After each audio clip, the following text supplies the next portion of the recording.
House അക്കാഡമിയിലേക്ക് ഏവർക്കും സ്വാഗതം. അപ്പോൾ നമ്മൾ ലേറ്റസ്റ്റ് ആയിട്ട് ഒരു നോട്ടിഫിക്കേഷൻ വന്നത് എല്ലാവരുടെയും ശ്രദ്ധയിൽപ്പെട്ട് കാണുമെന്ന് വിശ്വസിക്കുന്നു. കേരള ഹൈക്കോർട്ട് അസിസ്റ്റന്റ് HCAയുടെ നോട്ടിഫിക്കേഷൻ വന്നു. അത്യാവശ്യം വേക്കൻസികളും എല്ലാം ഉണ്ട്. എല്ലാ വർഷവും വിളിക്കുന്ന ഒരു തസ്തികയാണ് ഹൈക്കോർട്ട് അസിസ്റ്റന്റ് എന്ന് പറയുന്നത്. നല്ല രീതിയിൽ നിയമനവും നടക്കുന്ന ഒരു തസ്തികയാണ്. അപ്പൊ ഇതിന് നമ്മൾ എങ്ങനെ പ്രിപ്പയർ ചെയ്യണം, ഇതിന്റെ സിലബസ് എന്താണ് എന്നിവയെ കുറിച്ചൊരു ഡീറ്റെയിൽഡ് വീഡിയോ ആണ് ടോസ് അക്കാഡമി ഇന്ന് നിങ്ങൾക്ക് പ്രൊവൈഡ് ചെയ്യുന്നത്. ആദ്യമേ തന്നെ നമുക്ക് എക്സാമിന്റെ ഒരു പാറ്റേൺ എങ്ങനെയാണെന്നൊന്ന് നോക്കാം. അപ്പോൾ ഇതിൽ ശരിക്കും പറഞ്ഞാൽ ഒബ്ജക്റ്റീവ് പരീക്ഷയും ഡിസ്ക്രിപ്റ്റീവ് പരീക്ഷയും ഉണ്ട്. പ്രിലിംസ് അങ്ങനെയല്ല, ഒരൊറ്റ എക്സാമേ ഉള്ളൂ. അതെന്ന് പറയുന്നത് ഒബ്ജക്റ്റീവ് പ്ലസ് ഡിസ്ക്രിപ്റ്റീവ് ആണ്. അതിനോടൊപ്പം ഒരു ഇന്റർവ്യൂവും ഉണ്ട്. ടോട്ടൽ ഒരു 170 മാർക്കിന്റെ ഒരു പരീക്ഷയാണ് നിങ്ങൾ അഭിമുഖീകരിക്കേണ്ടതെന്ന് തന്നെ പറയാം. അല്ലാതെ ഒരു പ്രിലിംസ് പാസ്സായി അതിനകത്തുനിന്ന് ഫിൽട്ടർ ചെയ്ത് അങ്ങനെയല്ല. ഈ പറഞ്ഞ ഒബ്ജക്റ്റീവും നിങ്ങൾ എഴുതണം, ഡിസ്ക്രിപ്റ്റീവും എഴുതണം, അതുപോലെ ഇന്റർവ്യൂവും അറ്റംപ്റ്റ് ചെയ്യണം. അങ്ങനെ ഒരു 170 മാർക്കിന്റെയാണ് പരീക്ഷ നിങ്ങളെ കാത്തിരിക്കുന്നത്. ഒബ്ജക്റ്റീവ് പരീക്ഷയിൽ ജനറൽ നോളജ് 40 മാർക്കിനും ജനറൽ ഇംഗ്ലീഷ് 50 മാർക്കിനും ബേസിക് മാത്തമാറ്റിക്സ് ആൻഡ് റീസണിംഗ് 10 മാർക്കിനുമാണ്. ഡിസ്ക്രിപ്റ്റീവ് പരീക്ഷയിൽ precis writing, comprehension, short essay writing അങ്ങനെ എല്ലാം കൂടെ ചേർന്ന് ഒരു 60 മാർക്കിനാണ് ഡിസ്ക്രിപ്റ്റീവ് വരുന്നത്. ഇന്റർവ്യൂ ആവട്ടെ 10 മാർക്കിനാണ്. അപ്പൊ ഇതാണ് നമ്മുടെ ഒരു പാറ്റേൺ. OMR പരീക്ഷയിൽ 100 ചോദ്യങ്ങൾ ഉണ്ടാവും. പരീക്ഷാ ദൈർഘ്യം എന്ന് പറയുന്നത് 75 മിനിറ്റ് ആണ്. ഡിസ്ക്രിപ്റ്റീവിന് അത് 60 മിനിറ്റും. ഓരോ ശരി ഉത്തരങ്ങൾക്ക് ഓരോ മാർക്ക് വീതവും, ഓരോ തെറ്റായ ഉത്തരങ്ങൾക്ക് 1/4 അഥവാ 0.25 മാർക്കാണ് കുറയുന്നത്. നമ്മൾ കോമൺലി കണ്ടുവരുന്ന PSC പാറ്റേണിൽ നിന്നും എൻറ്റയർലി ഡിഫറെന്റ് ആണ് ഏത് ഹൈക്കോർട്ട് അസിസ്റ്റന്റ് എന്ന് പറയുന്നത്. അപ്പൊ നിങ്ങൾ ഏതെങ്കിലുമൊക്കെ വർഷത്തെ IAS IPS അതായത് സിവിൽ സർവീസ് റിസൾട്ട് വരുമ്പോൾ കേരളത്തിൽ നിന്നുള്ള വിന്നേഴ്സിന്റെ ലിസ്റ്റ് ഒക്കെ നിങ്ങൾ പരിശോധിക്കുമ്പോൾ എല്ലാ വർഷവും 1-2 പേര് അവരുടെ ബാക്ക് ഹിസ്റ്ററി പരിശോധിച്ചാൽ അവരൊക്കെ ഹൈക്കോർട്ട് അസിസ്റ്റന്റ് ആയിട്ട് സേവനം അനുഷ്ഠിച്ചിട്ടുള്ളവരാണ്. ശ്രദ്ധിച്ചാൽ മതി. ഇത്തവണ ലാസ്റ്റ് നടന്ന KSന്റെ ഫസ്റ്റ് റാങ്ക് കിട്ടിയ ഉദ്യോഗാർത്ഥി പോലും ഓൾറെഡി ഈ HCA ആയിട്ട് വർക്ക് ചെയ്ത ആളാണ്. അപ്പോൾ നിങ്ങൾക്ക് മനസ്സിലാവും ആ ഒരു എക്സാമിന്റെ റേഞ്ച് എങ്ങനെയായിരിക്കും. ഹൈക്കോർട്ട് അസിസ്റ്റന്റിന് വേണ്ടി ഏത് രീതിയിൽ പഠിക്കണം. അപ്പോൾ സിവിൽ സർവീസിന് പ്രിപ്പയർ ചെയ്യുന്ന കുട്ടികൾ HCA ആയിട്ട് സേവനം അനുഷ്ഠിച്ചിട്ടുണ്ട് എന്ന് പറയുമ്പോൾ അവരുടെ ആ ഒരു നമ്മുടെ ആ ഒരു പ്രിപ്പറേഷൻ ഏത് രീതിയിലേക്കാണ് കൊണ്ടുപോകേണ്ടത് എന്നുള്ള ഒരു ഐഡിയ നിങ്ങൾ മനസ്സിലേക്ക് എത്തിക്കുക. ഒരു കേരള PSC പരീക്ഷയുടെ ഒരു പ്രിപ്പറേഷൻ രീതി അല്ല ഹൈക്കോർട്ട് അസിസ്റ്റന്റ് നിങ്ങൾ കണക്കാക്കേണ്ടത്. അപ്പോൾ നമ്മൾ പരീക്ഷയെ മനസ്സിലാക്കി വേണം പഠനം ആരംഭിക്കാനായിട്ട്. അപ്പോൾ ഒരു സിലബസ് നമ്മുടെ കയ്യിലുണ്ട്, ചുമ്മാ ചാടി പഠിക്കുക അല്ല നിൽക്കേണ്ട. അതിന്റെ ആ ഒരു ഡെപ്ത്, ആ ഒരു എക്സാമിന്റെ ഗ്രാവിറ്റി ഇതെല്ലാം നമ്മൾ മനസ്സിലാക്കണം. അപ്പൊ നമ്മൾ സിലബസിലേക്ക് ഒന്ന് കടക്കാം. ബേസിക് മാത്തമാറ്റിക്സിൽ calculus and analysis, geometry and topology, number, combination, ranking, algebra, logic, number theory, dynamical system, differential equation, mathematical physics, cubes and dice, statement and conclusion, direction. ചുമ്മാ ഒരു 10ാം ക്ലാസ് ലെവൽ ഒന്നുമല്ല ബേസിക് മാത്തമാറ്റിക്സ് ആയിട്ട് വന്നിരിക്കുന്നത് എന്നുള്ള കാര്യം മനസ്സിലായല്ലോ. അടുത്തത് ജനറൽ ഇംഗ്ലീഷ് ആണ്. Sentence improvement, idioms and phrases, antonyms, error correction, joining sentence, preposition, sentence arrangement, active voice, passive voice, fill in the blanks, synonyms, spotting error, para completion, substitution നടത്തുക, sentence complete ചെയ്യുക, passage complete ചെയ്യുക, error correction ചെയ്യുക. അപ്പൊ അതെന്ന് പറയുന്നത് CBSE ICSE സിലബസിലൊക്കെ 10ാം class പരീക്ഷയ്ക്ക് ഇംഗ്ലീഷിന് ചോദിച്ച കുറെ ഏരിയാസ് ആണ് ജനറൽ ഇംഗ്ലീഷ് ഹൈക്കോർട്ട് അസിസ്റ്റന്റിന് വന്നിരിക്കുന്നത്. ജംബിൾഡ് അപ്പ് എന്നൊക്കെ പറഞ്ഞ് ICSEയിലും CBSEയിലും അതൊരു 10ാം ക്ലാസ് 9ാം ക്ലാസ് തൊട്ട് അത് അവര് ആ കുട്ടികളെ പരിശീലിപ്പിക്കുന്നുണ്ട്. അപ്പം ഏകദേശം ഇംഗ്ലീഷിന്റെ സിലബസ് എന്ന് പറയുന്നത് ഒരു CBSE NCERT ലെവലാണ്. SCERTയുടെ കാര്യം വിട്ടേക്ക്. ഓക്കെ, അപ്പൊ ഇംഗ്ലീഷൊക്കെ പക്ക ICSE NCERT സിലബസ് ആണ്. ഓക്കെ, അടുത്തത് ജനറൽ നോളജ് ആണ്. എൻവയോൺമെന്റൽ issues and disaster management, geography and economy, general science in everyday life. വളരെ ബേസിക് ആയിട്ടുള്ള ജനറൽ സയൻസ് ആണ്. CA പറയുന്നുണ്ട്, current affairs, modern Indian history, അതുപോലെ തന്നെ culture, heritage, arts and literature, Indian constitution, ഇതൊക്കെയാണ് വരുന്നത്. ഇപ്പൊ നിങ്ങൾ ഈ ഒരു ജനറൽ നോളജിന്റെ ഭാഗം എടുത്തിട്ട് നോക്കുമ്പോൾ കൂടുതലും സിവിൽ സർവീസിന്റെ പോർഷൻ, സിവിൽ സർവീസിന്റെ സിലബസ് വരുന്ന ഒരു ഏരിയാസ് ആണ് ജനറൽ നോളജിന്റെ സിലബസിൽ വരുന്നത്. ഇന്ത്യൻ പൊളിറ്റി എന്നൊക്കെ പറഞ്ഞിട്ടുള്ള ഒരു ടെക്സ്റ്റ് ഉണ്ട്. അതെന്ന് പറയുന്നത് നമ്മുടെ സിവിൽ സർവീസ് ആസ്പിറൻസിന്റെ ബൈബിൾ ആണ്.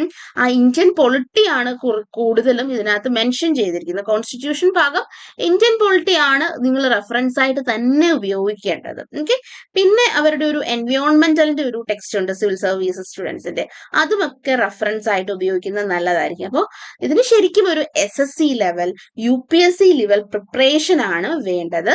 ഒരു ജനറൽ PSC അപ്രോച്ച് ചെയ്യുന്ന രീതിയിൽ ഇതിനെ അപ്രോച്ച് ചെയ്തിട്ട് കാര്യമല്ല. അപ്പൊ അതുകൊണ്ട് തന്നെയാണ് ഞാൻ പറഞ്ഞത്, പല സിവിൽ സർവീസ് ആസ്പിറൻസും എന്തുകൊണ്ട് അവർ സിവിൽ സർവീസ് കിട്ടുന്നതിന് മുമ്പായിട്ട് HSC ആയിട്ട് ജോയിൻ ചെയ്തു എന്ന് ചോദിച്ചാൽ, അവർ ഫസ്റ്റ് അറ്റംപ്റ്റിൽ എഴുതി കിട്ടുന്നവരല്ലോ പലരും. അപ്പൊ അവർക്ക് ആ ഒരു കുറേ നാളത്തെ പ്രിപ്പറേഷൻ, ആ പ്രിപ്പറേഷന്റെ ഇടയിൽ നമ്മൾ മറ്റ് എക്സാമുകളും എഴുതും. അപ്പോ ഇപ്പം ഒരു സിവിൽ സർവീസ് എഴുതുന്ന കുട്ടികളായിരുന്നു KS ക്രാക്ക് ചെയ്ത് പോയത്. അപ്പം ആ രീതി മനസ്സിലായല്ലോ. അപ്പൊ അതിലിപ്പോ പലരും തന്നെ സിവിൽ സർവീസ് കിട്ടിയപ്പോ KS വിട്ടുപോയി. അപ്പം അന്ന് ക്രാക്ക് ചെയ്ത സ്ട്രീം 1 ലെവൽ എക്സാം ക്രാക്ക് ചെയ്ത കുട്ടികളെല്ലാം തന്നെ സിവിൽ സർവീസ് ആസ്പിറൻസ് ആയിരുന്നു. സിവിൽ സർവീസിന് വേണ്ടി പ്രിപ്പയർ ചെയ്തപ്പോൾ ആ ലെവൽ എക്സാം വന്നപ്പോൾ അവര് അപ്ലൈ ചെയ്തു, അത് എഴുതി, അവർക്കത് കിട്ടി. അപ്പോൾ ഏത് രീതിയിൽ പ്രിപ്പറേഷൻ നടന്നത് കൊണ്ടാണ് അതിൽ കയറിപ്പോയതെന്ന് നിങ്ങൾ ഊഹിക്കുക. പിന്നെ ഒരു ജനറൽ PSCക്ക് പഠിച്ച കുട്ടികളും KS എക്സാം എഴുതിയിട്ടില്ല എന്ന് നമുക്ക് പറയാൻ പറ്റില്ല, എഴുതിയിട്ടുണ്ട്, പക്ഷെ അവരൊന്നും കയറിപ്പോയിട്ടില്ല. അപ്പൊ ആ വേ ഓഫ് അപ്രോച്ച് ആണ് മാറ്റേണ്ടത്. എക്സാമിനെ നിങ്ങൾ അതിന്റെ ഗ്രാവിറ്റി, അതിന്റെ ഒരു ഡെപ്ത് മനസ്സിലാക്കി അതിനെ അപ്രോച്ച് ചെയ്യുക. ഇതേ സിലബസ് നിങ്ങൾ ഈ പറഞ്ഞ PSC എക്സാമിനൊക്കെ ഉണ്ടാവും, പക്ഷെ ആ ഒരു അപ്രോച്ചിൽ നിങ്ങൾ HCA ഹൈക്കോർട്ട് അസിസ്റ്റന്റിനെ അഭിമുഖീകരിക്കാൻ പോയാൽ കിട്ടുക എന്ന് പറയുന്നത് ഇച്ചിരി ബുദ്ധിമുട്ടുള്ള കാര്യമായിരിക്കും.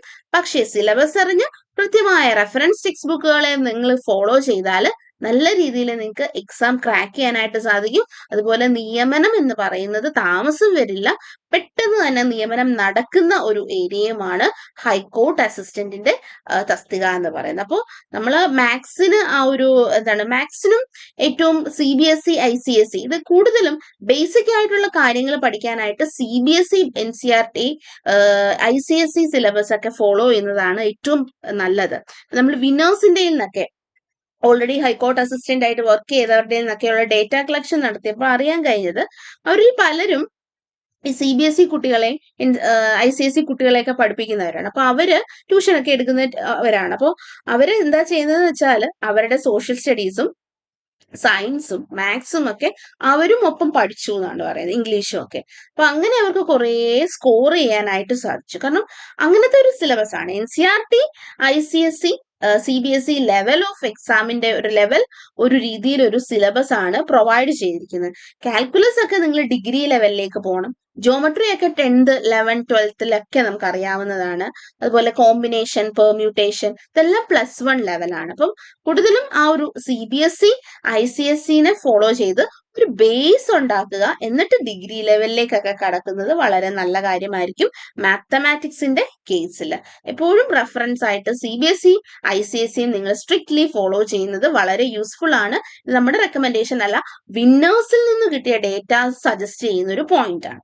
രണ്ടാമത്തത് ഇംഗ്ലീഷിന്റെ കാര്യം പറഞ്ഞല്ലോ.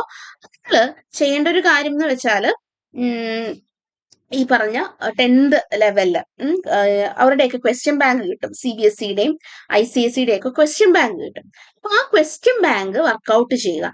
ഇഡിയോംസ് ആൻഡ് ഫ്രേസസ് ഒക്കെ പല ടെക്സ്റ്റ് ബുക്കിലും ഒരുപാടുണ്ടാവും. അപ്പൊ അതൊക്കെ കുറെ ബൈഹാർട്ട് ചെയ്യാവുന്നേ ഉള്ളൂ. ഇഡിയോംസ് ആൻഡ് ഫ്രേസസ്, അതുപോലെ opposite, antonym, synonym, similar meaning വരുന്നത്, എറർ കണ്ടുപിടിച്ച് കറക്റ്റ് ചെയ്യാനായിട്ടുള്ളത്. അപ്പൊ അതിനൊക്കെ നന്നായിട്ട് വായന നല്ലതാണ്. എറർ കറക്ഷൻ ഒക്കെ നിങ്ങൾ പത്രം വായന ഡെയിലി ആക്കുക. ഇന്ത്യൻ എക്സ്പ്രസും ഹിന്ദുവും ഒക്കെ നിങ്ങളുടെ വായനയിൽ ഉൾപ്പെടുത്താനായിട്ട് ശ്രമിക്കുക. GK ഈ പറഞ്ഞ പോലെ പക്ക ഫാക്ട് അബൌട്ട് കേരള ചരിത്രമുണ്ടല്ലോ, ആ ടെക്സ്റ്റ് ആണ് ഏറ്റവും സ്യൂട്ടബിൾ എന്ന് പറയുന്നത്. കേരള ചരിത്രം, ശ്രീധരമേനോന്റെ കേരള ചരിത്രം വളരെ നല്ല കാര്യമാണ്. ബാക്കിയുള്ള ടോപ്പിക്സിന് നിങ്ങൾ പക്ക സിവിൽ സർവീസ് ആസ്പിറൻസ് ഫോളോ ചെയ്യുന്ന കുറേ ടൈപ്പ് റെഫറൻസ് ഉണ്ട്. ഇന്ത്യൻ പൊളിറ്റി, അതുപോലെയുള്ള കുറച്ച് എൻവയോൺമെന്റലിന്റെ ക്ലൈമറ്റ് ചേഞ്ചിനെ കുറിച്ച് പറയുന്ന ടെക്സ്റ്റ് ബുക്കുകൾ, അങ്ങനത്തെ റെഫറൻസ് വീഡിയോ കുറിച്ച് വീഡിയോയുമായിട്ട് നമ്മൾ ഉടനെ എത്തുന്നതാണ്. അപ്പോൾ അത്തരത്തിൽ അത്തരത്തിലുള്ള സിവിൽ സർവീസ് ആസ്പിറൻസ് ഫോളോ ചെയ്യുന്ന ടെക്സ്റ്റ് ബുക്ക് ഫോളോ ചെയ്യുന്നത് നല്ലതായിരിക്കും.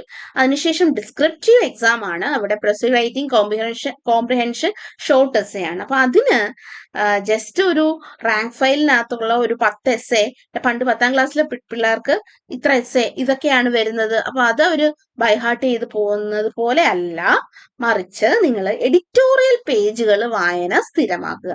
ഇന്ത്യൻ എക്സ്പ്രസും അല്ലെങ്കിൽ ഹിന്ദുവിന്റെയൊക്കെ എഡിറ്റോറിയൽ പേജസ് മനസ്സിലാക്കിയിട്ട് ഒരിക്കലും പണ്ടത്തെ പോലത്തെ role of exercise in your life അല്ലെങ്കിൽ എയർ പൊല്യൂഷൻ അങ്ങനത്തെ ഒന്നും ആയിരിക്കില്ല എസ്സേ വരുന്നത്.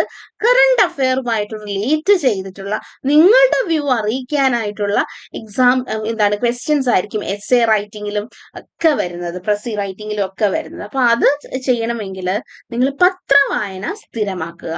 ഹിന്ദുവിന്റെയും ഇന്ത്യൻ എക്സ്പ്രസിന്റെയും ഒക്കെ എഡിറ്റോറിയൽ നിങ്ങൾ സ്ഥിരമാക്കുക. ആദ്യത്തെ നിങ്ങൾ അത് ഫോളോ ചെയ്യുമ്പോഴത്തേക്ക് കുറച്ച് ബുദ്ധിമുട്ടുണ്ടാവും, പക്ഷെ സ്ഥിരമായിട്ട് അതിന് ഏറ്റവും തുടക്കക്കാരൻ എന്ന നിലയിൽ ഇന്ത്യൻ എക്സ്പ്രസ് ആയിരിക്കും നല്ലത്. അതിനുശേഷം പതുക്കെ ഹിന്ദുവിലേക്ക് നീങ്ങുക. ആദ്യം നിങ്ങൾ ചെയ്യേണ്ടത് ഈ പറഞ്ഞ ഇംഗ്ലീഷ് പത്രങ്ങൾ വായിച്ചിട്ട് പുതിയ വാക്കുകൾ കണ്ടുപിടിച്ചിട്ട് അതിന്റെ അർത്ഥം കണ്ടുപിടിച്ച്, ഒരു ഓക്സ്ഫോർഡിന്റെ കുഞ്ഞു ഡിക്ഷണറി കിട്ടുമല്ലോ, അതൊക്കെ പോക്കറ്റ് ടൈപ്പ് ഡിക്ഷണറി, അതൊക്കെ നിങ്ങളുടെ കയ്യിൽ വെക്കുന്നത് നല്ലതായിരിക്കും. അപ്പൊ പുതിയ വേർഡ്സ് കിട്ടുമ്പോൾ നിങ്ങൾക്ക് അത് നോക്കി മനസ്സിലാക്കാം. അപ്പൊ അതേപോലെയുള്ള പത്രവായന നിങ്ങൾക്ക് സിനോണിംസും ആന്റോണിംസും ഒക്കെ പഠിക്കാനായിട്ടും അവിടെയും അത് യൂസ്ഫുൾ ആവും. അപ്പം ഈ ഒരു ഡിസ്ക്രിപ്റ്റീവ് ഒക്കെ മനസ്സിലാക്കണമെങ്കിൽ കറണ്ട് അഫെയറുമായിട്ട് നല്ലൊരു ഐഡിയ ഉണ്ടാവണം. ചുമ്മാ ഗ്യാസ് കയറ്റി എത്തിയാൽ സ്കോർ ചെയ്യാൻ പറ്റില്ല. നമ്മുടെ ഒരു 10ാം ക്ലാസ് പരീക്ഷയോ 9ാം ക്ലാസ് പരീക്ഷയോ ഒന്നുമല്ല, ജോലിക്ക് വേണ്ടിയുള്ള പരീക്ഷയാണ്. അപ്പൊ നമ്മൾ അത്രയും ഒരു സീരിയസ്നെസ് കൊടുക്കുക. അതിന് ഏറ്റവും നല്ലത് ഈ ഒരു ഡിസ്ക്രിപ്റ്റീവിനെ അപ്രോച്ച് ചെയ്യേണ്ടത് പത്രവായനയിലൂടെ എഡിറ്റോറിയൽ പേജ് വായിച്ചുകൊണ്ട് അത് പക്കയാക്കുക എന്നുള്ളത്. അതുപോലെ തന്നെ വീക്ക് എന്ന് പറഞ്ഞ മാഗസിൻ, പ്രതിയോഗത ദർപ്പൺ, അതുപോലെയുള്ള വീക്കിലീസും നിങ്ങളുടെ വായനയിൽ ഉൾപ്പെടുത്തുന്നത് ഈ ഒരു HCA ക്രാക്ക് ചെയ്യാനായിട്ട് ഒരുപാട് സാധിക്കും. ഞാൻ വീണ്ടും പറയുന്നു, general PSC, Kerala PSC approach ചെയ്യുന്ന ഒരു മെത്തേഡിലെ അല്ല ഹൈക്കോർട്ട് അസിസ്റ്റന്റ് എക്സാം നിങ്ങൾ അപ്രോച്ച് ചെയ്യേണ്ടത്. അപ്പം കൃത്യമായ ഒരു പ്ലാനിങ്ങോടുകൂടി പരീക്ഷയെ മനസ്സിലാക്കിക്കൊണ്ട് മറ്റ് വിന്നേഴ്സുമായിട്ടുള്ള ഒരു അവരെങ്ങനെ ക്രാക്ക് ചെയ്തു എന്നുള്ള ഒരു ഐഡിയ നേടിയെടുത്ത് ആ ഒരു രീതിയിൽ നിങ്ങൾ ആ ഒരു ട്രാക്കിൽ പോയാൽ, സിലബസിനെ മനസ്സിലാക്കിക്കൊണ്ട് എവിടെ നിന്ന് എങ്ങനെ പഠിക്കണമെന്ന് അറിഞ്ഞുകൊണ്ട് പോയാൽ സുഖമായിട്ടും നിങ്ങൾക്ക് HCA ക്രാക്ക് ചെയ്യാനായിട്ട് സാധിക്കും. PSC പോലെ ലാഗോ ഒന്നും മറ്റും വരില്ല. പെട്ടെന്ന് തന്നെ നിയമനം നടക്കുന്നതാണ്. വിത്തിൻ 1 ഇയർ കൊണ്ട് നിയമനം നടക്കുന്ന പോസ്റ്റാണ് ഹൈക്കോർട്ട് അസിസ്റ്റന്റ്. അപ്പൊ നല്ല രീതിക്ക് പ്രിപ്പയർ ചെയ്താൽ നിങ്ങൾക്ക് സുഖമായിട്ട് HCA ക്രാക്ക് ചെയ്യാനായിട്ട് സാധിക്കും. ടോസ് അക്കാഡമിയുടെ എല്ലാവിധ ആശംസകളും നിങ്ങൾക്ക് HCA ക്രാക്ക് ചെയ്യാനായിട്ട് നേരുന്നു. Thank you.